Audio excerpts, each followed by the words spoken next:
Assalamualaikum dan salam Ramadan. Hai kawan-kawan semua.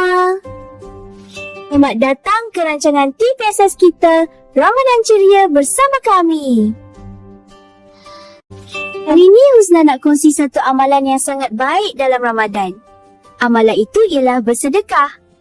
Bersedekah sangat digalakkan ataupun bantu orang yang memerlukan.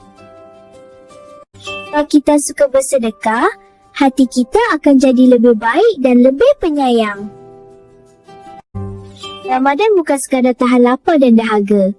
Ramadan juga masa untuk kita belajar jadi lebih sabar. Kita juga belajar bercakap lembut, tolong kawan dan buat perkara yang baik. Terima kasih Husna. Mari kita belajar bersama. Bila kita faham makna Ramadan, kita akan sedar Ramadan ialah peluang untuk kita jadi lebih baik daripada semalam. Setiap hari dalam Ramadan sebenarnya latihan untuk kita kawal diri dan buat kebaikan. Allah suka gila bila tengok hamba-Nya usaha nak jadi lebih baik. Kadang-kadang amalan kecil pun sangat bernilai. Contohnya senyum, beri salam, Assalamualaikum.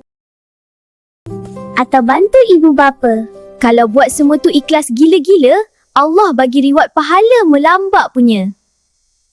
Tips hari ini, cuba amalkan bersedekah dalam kehidupan seharian. Latih diri kita sedikit demi sedikit supaya kita menjadi anak yang baik dan membanggakan keluarga. Terima kasih Husna. Apabila kita selalu buat kebaikan, hati kita akan lebih tenang dan lebih dekat dengan Allah. Moga Ramadan kali ini betul-betul buat kita jadi orang baru yang lagi mantap. Jumpa lagi minggu depannya. Jangan lupa like, subscribe dan share supaya lebih ramai dapat manfaat.